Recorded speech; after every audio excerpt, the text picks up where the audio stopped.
Okay, this is let me turn all that. We're not going to do the Xeno Live thing tonight. We were getting like all kinds of. You'll hear the whole story as we get to it. But I do have to say this, Warren. I have Warren Sklar with me, or with me. He's with me tonight, or whatever. Things are very confused right now. And Warren, this is very important. I have to say this. Toot toot. Toot toot. Toot. Everybody toot toot. Toot. Yes. There's an excellent reason why we're saying that. But first off, welcome, please, Mr. Warren Sklar. How are you today, sir? I am very good. How are you? I understand you have a house full of sick people. More so than usual. They're the carriers and they don't know it, but I will be sick as soon as they leave, I'm sure. Yeah. Sorry about no show last week. There's lots of stuff to tell you about tonight. Basically what happened was Sunday, after I did the My Mac podcast with Gaz, I got really, really ill. And I had a fever that was jumping between like 101 and then scooting all the way down to like 95. It was like a yo-yo, up and down, up and down. Didn't eat, just felt nauseous. And I basically, all I did was on Sunday and Monday was sleep. That was all I could manage to do. So by the time Wednesday rolled around, I actually didn't go to work Monday or Tuesday. I did manage to kind of drag myself to work on Wednesday, but by the time I got home, I was like in no shape to come on and do a live cast. Nobody wanted to see that. Really, honestly, nobody wanted to see that. And so now, my son Guy is living with us here at the house. He just came back after a year at Boston, and it's looking like he's got something similar to what I had. I picked him up at the metro station on the way home, and it's like 30 degrees outside. It's cold as hell right now in the Northeast. I don't know what's the temps like where you are, Warren. It's cold, very cold, about 20. Ooh, that's colder than it is here. I think we're like low 30s. Yeah. And so I picked him up at the metro, and we were coming back to the house. And about 2 minutes after he was in the car, he was like, "Oh, I'm really, really not feeling well." And he put the window down to get some fresh air. And as things turned out, I'm very, very glad he did that. He didn't exactly get sick in the car, but no sooner did we get home when he was visiting the porcelain altar, and I am very, very happy he did not do that in the car. It's that time of year. Yeah. Well, let's see what else is going on. Now, for people who have been following this live cast for a while, I have had all kinds of trouble related to out of sync audio and out of sync video. And through various ways and means, we kind of determined that the problem was my weak-ass video card that I had in the 2010 Mac Pro. And it was what did I say here? It was a NVIDIA GeForce Radeon 5770, which is a 1 gigabyte card. And it was fine for most everything I was doing, but apparently not so fine for doing live casts. So I picked up an NVIDIA GeForce GTX 980, which is a 4 gigabyte card. And, typically when Warren and I or Brian and I were doing this show and I had Skype going and all the other stuff going on the computer, my CPU usage was like in the 40 to 50% range. Currently, with everything going on, I'm streaming, I'm recording, Skype, OBS, everything, I'm at about 18%. So obviously, the stronger video card is going to make quite a big difference. But I guess the funny part, Warren, now you knew this. You knew this because, you've been working with these kinds of computers for a long time. And I'm like a regular Mac user. I buy one of these machines, and then I basically don't do a whole lot to modify it. Now, on my previous Mac Pro, it was a 3.1 or 3.1. And when I changed out the video card in that, it was absolutely no problem. It was just a PCIe slot that I would just drop the card in. And I actually put in a USB card in this one, but that's a low profile, not real long card. But when I got the NVIDIA card and I was trying to take out the Radeon card, I was having all kinds of problems. I basically had to manhandle the thing out of there. And it wasn't until I was trying to put in the new card that I realized, you know what, I don't think I'm doing this right at all. And as it turns out, that was the most right that I was in relation to this entire installation. Looked online and realized that there's a metal bar that goes across the back end, and unless you're putting in a full length PCIe card, you don't really have to worry about it. But this card is full length, and you have to hit a little button and move it off to the side, and it makes the little metal bar go down. It was the whole thing. But I finally did manage to get it in. And just a little secret, a little secret is I don't know everything about everything. So if you pull on it and it feels like it's gonna break, then you stop. Then you stop. Yeah. Then you look it up on the anymore. internet and say, yeah. So go ahead. I'm sorry. No, that's fine. The other tip. Little tip. If it feels like it's gonna break, don't do that. It probably will. Yeah, it probably will.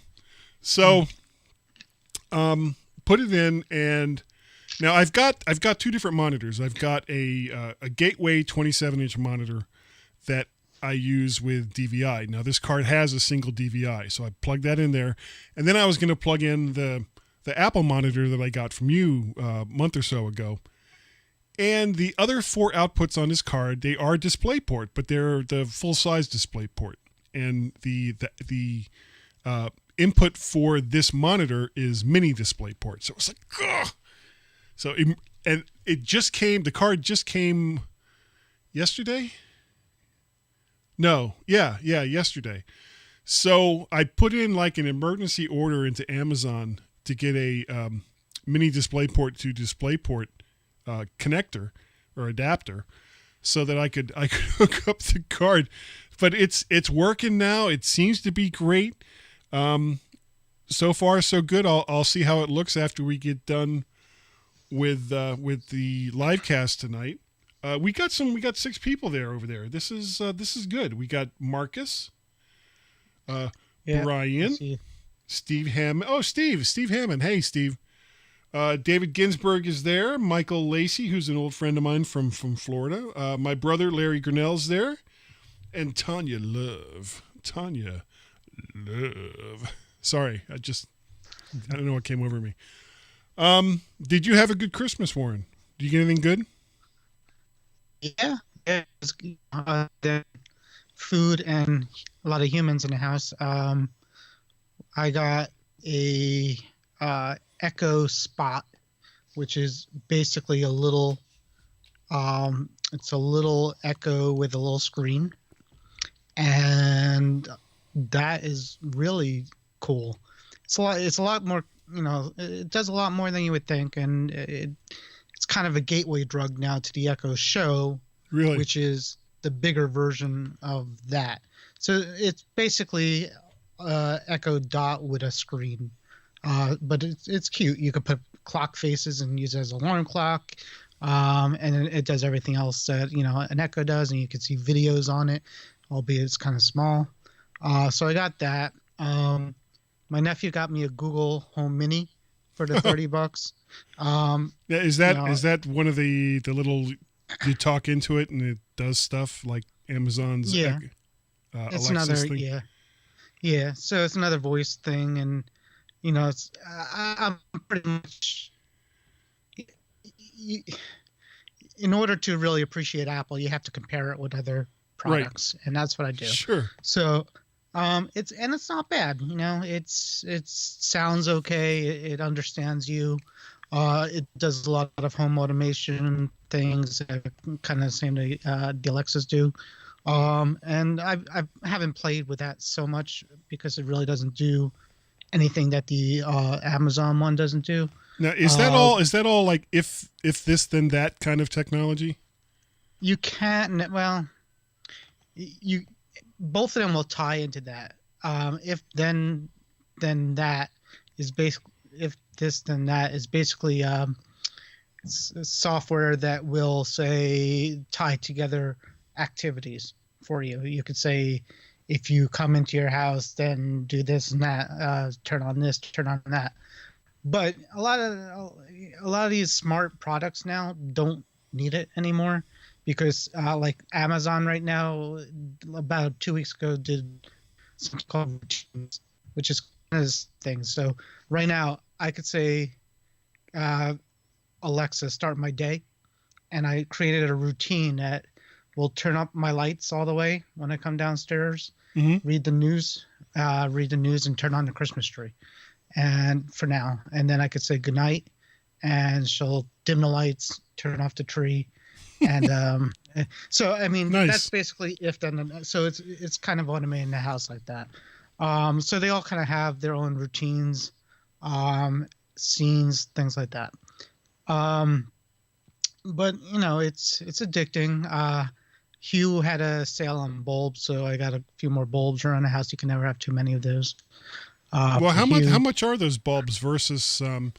Well, because I mean, basically everyone is kind of phasing out the old incandescent bulbs.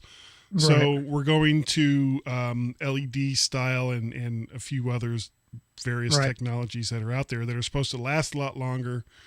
Yep. How So how do those compare in price to the smart bulbs? 6 bulbs for $60. So About 10 $10 bucks each. each. And a normal LED bulb is what, maybe $6, $5, $6. So for the extra few bucks, you get the smart bulb out of it. So, and I don't know how long they last, but I think they None last of the LEDs bulbs that I've put in so far have gone out. Yeah, we had our house redone about 2 years ago, and we had all our skylights done with LEDs, and they're all, I wouldn't even know how to change them out. They seem to be part of the house at this point. So, so anyways, these bulbs I think are going to last a while. So I have a few. I have a few outside on my porch light. I have a few. So with this, you could do a few things. You could change out the switch itself, or you could change out the light bulbs. And it depends on how many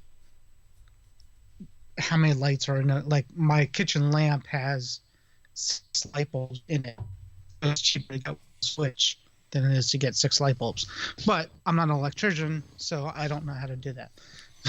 Okay, real quick, I just got a message from Denise Crown, and I'm not going to go into what the message said because it's nothing to do with what's going on here. But thank you, Denise. I appreciate the sentiment, and yes, she is doing much better. So, well, I'm sorry about that little tangent there. No. Did you get any other tech for Christmas of any significance? I can tell you what I got real fast. It's fun. Yeah, the only other thing I could talk about real fast is I went through on my own. I went through replacing a whole bunch of mesh routers on my own. And what kind are you using now? Or what? Sorry, what were you using, and what are you using now? So I started with something called Luma, which is Netgear or Netgear, D-Link, I think, or one of them. I forget who makes it. So it was Luma. It was the first one I had, and I've had that for a few months, and it worked fine.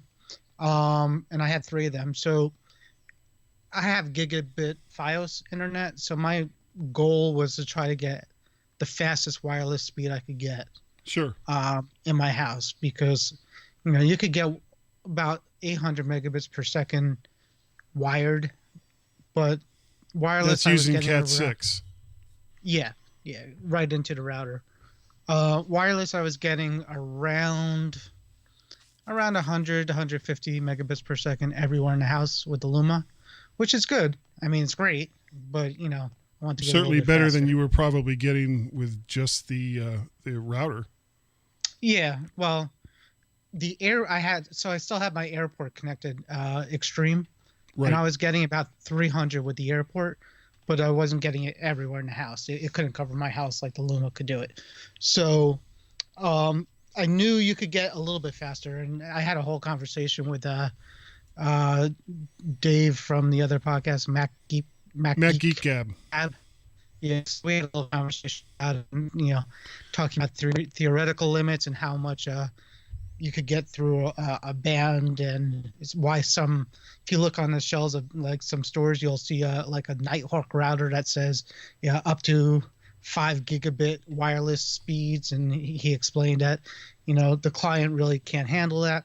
So I knew I wasn't going to get 1 gigabit, but I want to get more. So Best Buy had the Orbi, the second generation Orbis on sale, which are I'm sorry, not the Orbis, the Eero on sale, and the Eero is the one that all the podcasters talk about, and they're really That's good. what the cool kids use. That's what the cool kids use. So I put in the Eero. It installed very well, easily. It came with the 1 unit and 2 little satellite plugs. So I was getting still about the same with the Luma, about 150, maybe close to 200 with that. So I was happy. But then this Orbi went on sale, $100 off. It was the same price. So I'm like, screw it, let's try it. So I returned that one, got the Orbi system, set it up. Now, the Luma and the Eero is definitely geared towards a home user that knows nothing about routers. It's basically plug and play. It's plug and play. There's no real router talk in it. The Orbi is basically like it's more like there's an app, but the app's not great. But you can log into the router itself, and it looks like a Netgear router page. I mean, it's basically a little more advanced. And I'm getting about 300 now around the house. That's pretty impressive. It's really good. Occasionally, I would say once every few days, I have to reboot the main router because it drops down to about 100. Does it automatically update itself when updates come out, or do you have to go and find them, or is that like a user setting that you have to do? It does. No, you manually update it yourself. And the first time I tried to do it, the satellites updated itself. The main router update. So I'm like, let's call Netgear and see what they say, because you get the free support. And the nice Indian gentleman walked me through a few things, and he kind of gave up. And he's like, okay, well, reset the whole thing and try over. I'm like, okay, well, I got to cook dinner. I'll try again. But I hung up with him, and I went from a firmware that was not the newest, right, and updated that, and that worked. And then from there, I went to the newest, and that worked. So I updated myself, and then after I updated, Dave from Mac Geek kind of told everybody, not knowing that I did it, that he heard there was some problems with the latest firmware with some stability issues. It seems okay, but as I said, once in a while my speed will drop to about 100 instead of 300, and I found that if I reboot it, it all goes back to 300. So, I mean, it takes a little more babysitting, but hey, it still works. More. Yeah, 150 more gigabits is megabits. So that was my quest. That was my plan.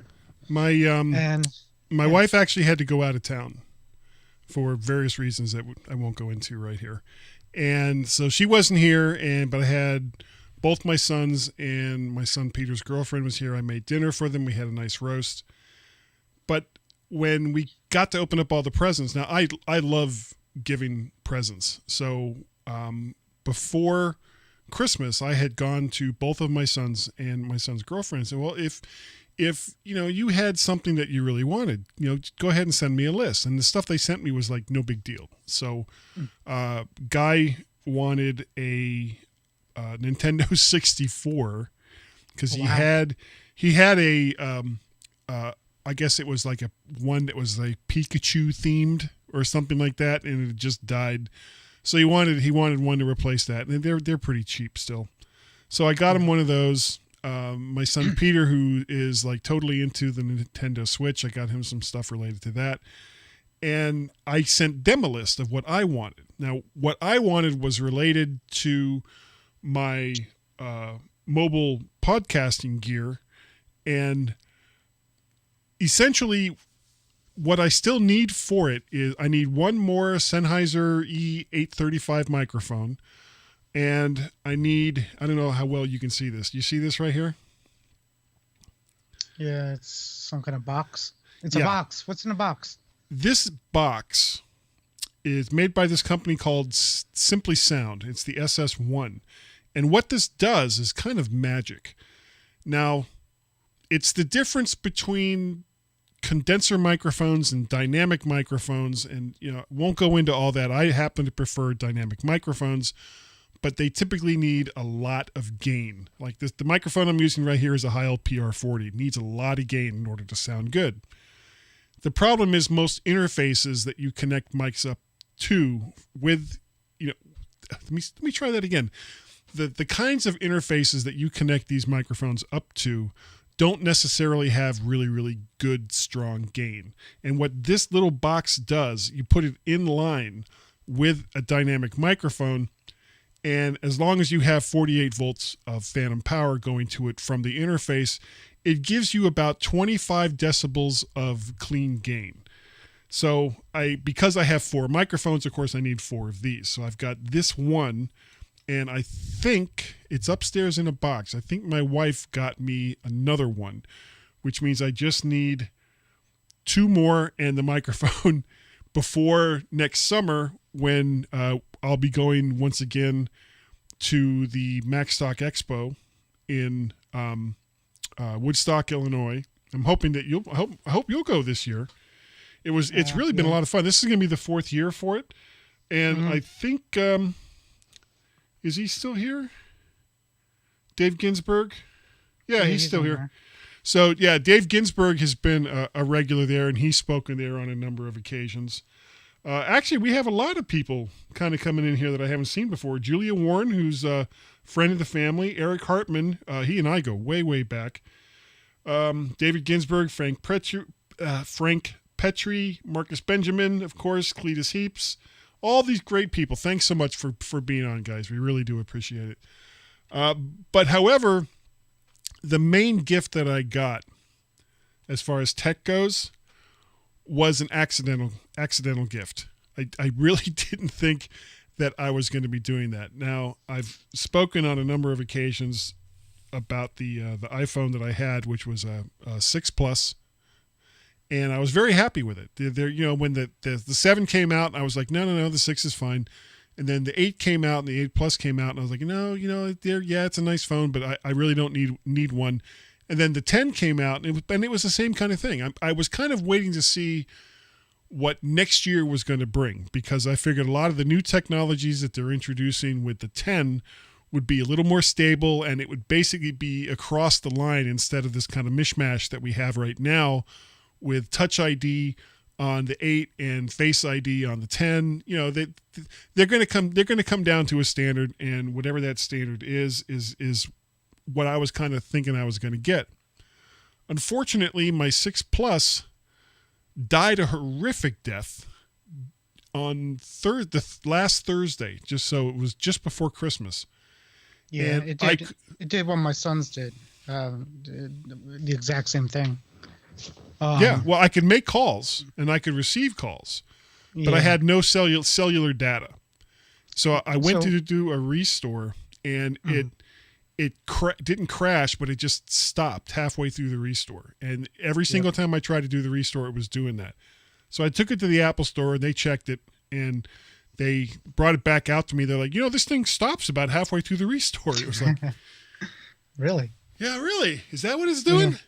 Yeah.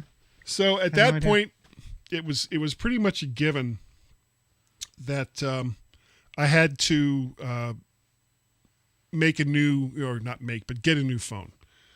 So after a little bit of agonizing, I ended up with, it's an iPhone 8 Plus. So it's not, I didn't get the 10 because I didn't really think I wanted the 10. And plus that's like $200 more. And with all the bills that I've got coming in for Christmas, it was like the last thing I really, really needed. Didn't really plan on it, but I've ended up now with a new iPhone. I've got a question here from Sorry. Jason Pete Fish. He says, Guy, do you have a quick start technical guide for new podcasters? Jason, that's a really, really loaded question. A lot of it depends on what kind of podcast it is you're going to do, how many people that are going to be involved locally. Are you going to have people that are calling in via VoIP, Skype, or what have you? If you'd like, you can certainly please kind of put together what it is you want to do for your podcast, and we can talk about that offline. Or actually, you could submit this question to me with the parameters of what it is that you're trying to do, and we can talk about that maybe next week, unless there's something really super crazy going on. I thought anybody could probably. All you need is like a microphone, I think, and a voice. Well, I'm kidding. yeah, I have no idea. it can be a little more complicated than that. Yeah, sure. Frank wants to know if I'm sticking to my iPhone story. Yeah, I'm sticking to that story. Yeah, So my phone died. With that, but he has a point. So I asked you today in the group, are you sure? Because you could still return your 8 Plus, and you can get the an X. 10. Yeah, And I the could. 10. And I've known, and Dave Ginsburg is in here. He's one of them. But I know others that have bought an 8 Plus and either regretted it or traded it in for the 10. So you're in a position where you could not lose money on it if you really want to change your mind. Yeah, well, you got 14 days after you buy it. Yeah, that's what I'm saying. You're in that period. Yeah, it's up to you, but there's something about having the later technology for and I know it's experimental.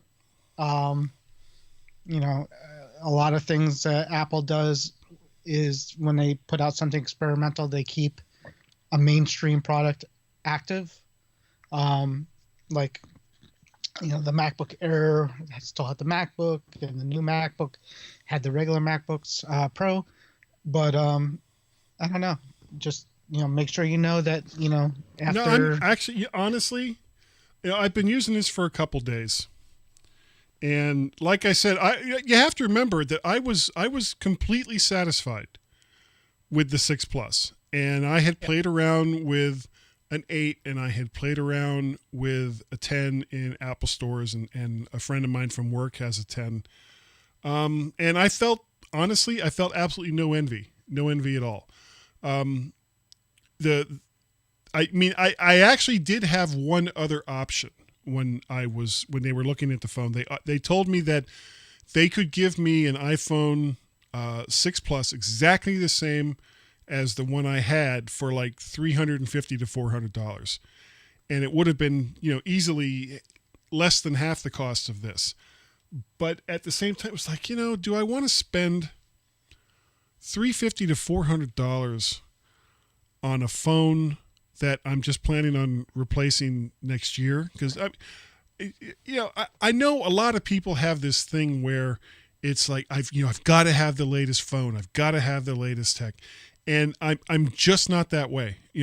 I get tech that for the most part, except for graphic cards apparently and a few other things, that works for me for a very, very long time.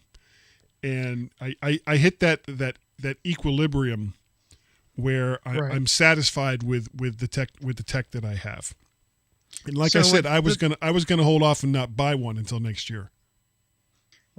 And with the 6 replacement option, I mean, it's a lot of money. You probably could have fixed it for about that and probably sold it for probably what you paid to fix it. Maybe. Yeah. I mean, the 8 Plus is a great phone. I mean, it's not a bad phone. There's going to be resale issues with that. I guarantee you, when the time comes, it's going to be a hard sell. The 8 and the 8 Plus is going to be a little harder to sell than some of the other models, just because the X or the 10. Now, my son Peter he's on a 6 Plus as well. So it may be that next year when the new phones are out that I may give him my 8 and I'll get whatever the latest one is for myself. Yeah. A lot of it's going to depend on what circumstances are going on at the time. Warren, why don't we take a little break here? We're going to take a little break, play an ad for a certain person's book who I don't think he's in here right now, but I'm sure he'll appreciate us talking about his book. And when we come back, we're going to talk about the thing that everybody's talking about. And we're going to put our own unique spin on it, man. Wow. Whoa. So cool. So everyone hold on and we'll be right back.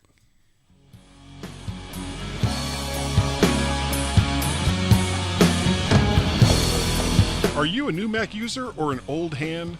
Wish you could know the ins and outs, keyboard shortcuts, or hidden tips and tricks to make you more efficient using your favorite computer? Hey, it's your lucky day, because Edward Eisen has written a great guide to knowing more about the Mac and the OS that it runs on. It's called This is the Light Side, and it's available through Apple's iBookstore or with Amazon. Better yet, it's not a stuffy old book that gathers dust on the shelf once the next operating system is released, because it's an ebook that you can look at anytime you want. It won't get outdated because it's continuously being updated.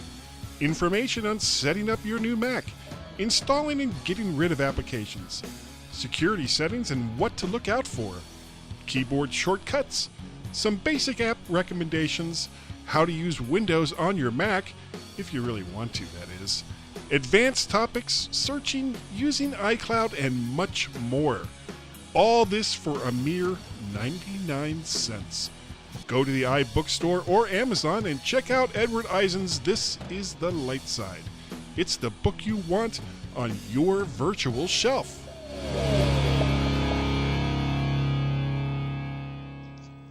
Okay, we are back. And I'm looking at some of the stuff in the chat room. Steve Sandy apparently is on a cruise ship. Now you were just on a cruise ship. What was your connectivity like while you were there? So I was on the Royal Caribbean ship, and they have a package where you could get one or two, and one says like just check Facebook kind of thing, and one's like super fast. So we got to super fast, and it was all right. Royal Caribbean, and probably most of them are weird. It's like a satellite that literally beams directly onto the ship as it moves. Right. So you were getting, I think I was getting about 5 to 10 megabits, which is well, considering you're in the middle of the Atlantic Ocean. Yeah, it was pretty cool. And then that's not bad. The weirdest part is like when you get to the ports. Because when you get to the port, and you get off the boat, so you're getting off the boat and you see the Wi-Fi like slowly leaving you, but then there's another Royal Caribbean boat parked across the street, and you're like in between the boat. It doubles your speed to 10 megabits. Well, whoa. Yeah. Then you like my wife gets mad at me because I want to hang out by the boat, like in the port, so I could get on my internet. Instead of like leaving port because there's no internet there. So, come on, it's an island jungle. What kind of Wi-Fi do you think they're gonna have there? It's gonna suck. It was Jamaica, man. Yeah, man. Go get smoke a little ganja. You don't even care anymore. Not that I know anything about those things. I wouldn't know. But no. The internet was good. It was good. Okay. Hey, we got some more people in the chat. Ed said he was here, looking, and Gaz is in the chat. How could he be in the chat? It's like, God, it's got to be 2:00 in the morning. Well, it's 5 hours. He had a 4-hour round trip. Yeah, 4-hour round trip drive. Wow. Somewhere. Yeah, it's early. Oh, he must have this week off. I'm just, my brain is such a sad thing sometimes. Real quick, the last thing we're going to talk about before we call it a night. I wanted to get your opinion on this latest controversy of apparently Apple slowing down older iPhones that have poor poorly functioning batteries. So that would allow it to continue to get the latest updates and run the latest operating system. Uh, Mm. I guess to me, their only real sin was that they weren't really forthcoming in what it was they were doing. What do you think? Yeah, I mean, exactly that. I mean, um, like most other people would sense in their brains, if they would have came out at one point when they decided to do this and maybe posted an article about it or something, or even told the stores about it, so when people asked, they had an answer that we have to do this CPU throttling to prevent your battery from automatically shutting down. Which is what the original problem was. That was a problem, and you've seen it happen before. iOS 10, I've seen it. If you have a battery that's older, it will say like 90%, then you turn your head and it's like 2%, and you turn your head again and it turns off. So that was the problem that they were facing. And so their answer to that was to throttle the CPU, where it didn't do that. So I think if they would have said that they did that at that time, nobody would have really cared at that point. Yeah, because basically the rumor that was going around was that Apple was slowing down older iPhones in order to entice people to buy new phones. Right. And I think that was the main reason why they came out and said anything at all. But that's perception, and that perception is valid. False. It's false, but people are right to think that at that point without any other information. And now once they get that in their mind that could have happened, or whether they believe that or not, it still hurts them as a company for for honesty, I think. And I think that's going to be a problem. I think people are going to think about it every time like something goes slow on their computer, or a computer or Mac boots up and doesn't boot up properly after they upgraded to High Sierra or something like that. Every little thing that goes wrong. I mean, I worked in a computer shop. I worked at a Mac store, at Apple store, and everything that goes wrong with a computer is because Apple is a terrible company and Apple made this happen, and that's not ever the case. So people are going to feed on that. And that's the sad part of what's going to happen with this. So they need to, in other words, perception becomes reality for some of these people. I've had people, I've had a boss tell me that when I first started in the IT field. They said people's perception is reality. So if somebody comes up to me and says, I went to the bathroom, I drank a Coke, I sat back down and my computer shut up, Coke makes the computer break. That's their perception. That's their reality. And you got to shake your head and grit your teeth and go, okay, well, let's fix that. And people aren't techies, and they don't understand how things correlate together. So it's for the average user, it hurts. And then I was listening to another podcast, and they said the right way too is basically there's you have the tinfoil hat conspiracy people, like these crazy people that are, will walk into an Apple store and they'll overhear somebody go and they'll say, no, Apple is, doing this on purpose, whatever the issue is going to be. And they're going to spread that, and gullible people will believe it. And that's, it wasn't a technical problem. It was a communication and trust issue is what they had. Well, part of the problem, I guess it's not really the problem. It has to do with Apple's history. Now, historically, Apple has hardly ever been forthcoming as far as technical issues, as far as new products coming out. And I think that this was more along the lines of we have this problem that we need to solve, and we could either tell people, well, your older phone that you have now updated and we have no way to downgrade it back to the older version of iOS, you have to go out and get a new battery for it for a couple of $100, or have Apple foot the bill for it for a new battery, which I just can't see them getting behind that at all. And the alternative was for when phones with weaker batteries were hitting that limit just before it was going to do an automatic shutdown, to slow the processes down so that wouldn't happen. And I think that this was more along the lines of they didn't do it intentionally to be bad, or intentionally to make people think that they should go out and get a new phone. But that's kind of what a lot of people have come to believe. The other thing is, and this is something that everyone who's kind of slamming Apple right now needs to remember, is that Apple is unique amongst mobile phone manufacturers in that because they control both the hardware and the software, they can determine how far back a phone can receive the latest operating system and the latest updates and all the other goodness that goes along with that.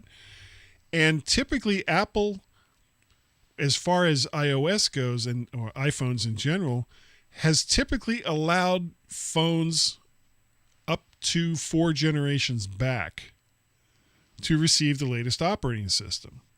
So you have very, very high numbers of active iPhones that are on the latest operating system as compared to Android phones, which, the bulk of Android phones are still at least 2 to 3 operating systems back, because Google does not control as far as what manufacturers are putting on their phones and what carriers are telling manufacturers to put on the phone, what version of Android is going to be on there, and whether or not they're going to allow updates. Apple does. Apple allows it. Right. Apple needed, but with this whole thing, I don't think Apple needed to tell the consumer. When they made this change in iOS 11, they didn't need to tell the consumer. They needed to tell their internal ecosystem employees, people at the stores, people at the Genius bars, that this was the case. Coming. So when people come in and with their success and say, my phone seems slow, they could have run a battery test. And prior to this, they would run a battery test, and I've seen a battery test that either says it passes or fails. Right. And if it passes, you don't get a new battery. But if it's, dying or 60% or 70%, it still passes, and they hand the phone back and say it's fine. At that point, they would have done so much better if they would have said, listen, when your battery gets down to a certain level, this happens. It's going to slow down. It's for $50. Maybe they split the cost with you, $60. We'll put a new battery in there, and it should help. That's all they need to do. Even Samsung, when their phone started to explode, at very first they deny. They denied it, and then they said they fixed it. And so they at least told their channels what was going on. Except it wasn't a fix, but that's a whole nother story. It wasn't. Well, that was the funny part. Yeah, they tried a second battery, and that didn't work either. They would have done a lot better if they would have told support channels what to do in this situation. And they have these white papers all over the place. They have these support documents all over the place. There's ways to there's alerts that you get on their system. I forget the name of the internal Apple system, but something I would have said, yes, if the battery is depleted, this happens. So, they got to fix it. I think people are still going to bring it up. And I don't think anybody is going to switch off iPhone to Android because of it. But they're going to be, Miffed? they're going to be miffed. And if you walk into an app, I've walked into Apple stores, and I've I listen to what's going on. I hear people yelling at Apple employees, and this is not going to help the case for them. Okay. Well, do you think that in the future Apple will do things differently, or do you think that they'll just kind of look at this and say, okay, this was kind of a one-off, we don't really need to change our corporate culture in order to make wholesale changes like this? I'm trying to think historically what what is comparable. There isn't the anything. Apple system. God, is there? I mean, they've come up with products that aren't stellar, and they don't, they kind of fade away. They don't apologize for them, except for the Mac Pro trash can. They kind of did, but I don't know. I think they should. I think at this point they should be a little more.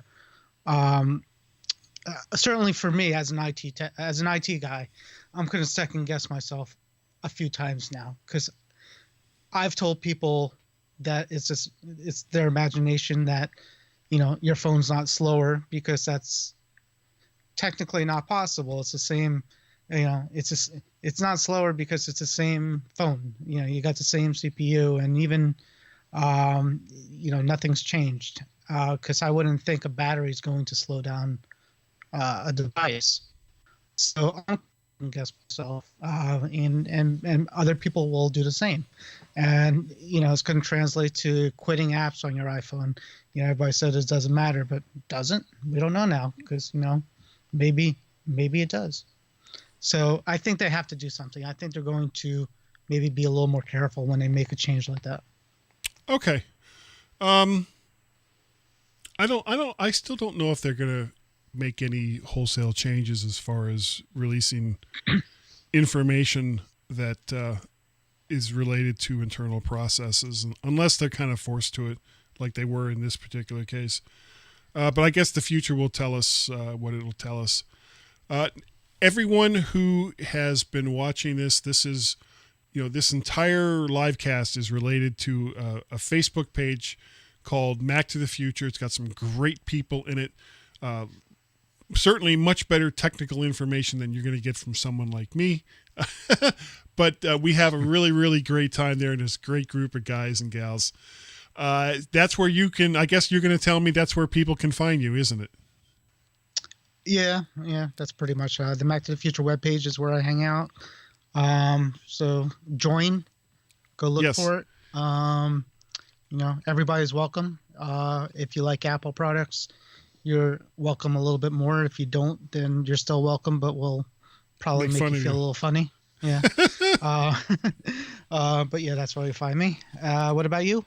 You can also find me in the Mac to the Future Facebook page, as well as send me email if that is something that you would like to do. You would send that to guy@mttfgo.com. I really should make up some splash screens for all of this, and maybe I will. I can also be found on the Twitters. My handle there is MacParrot. And I think that is going to about do it for this week. If you would like to join us again next week, same bat time, same bat channel here over in Facebook, it will be the Mac to the Future Go livecast, and we'll see you next week.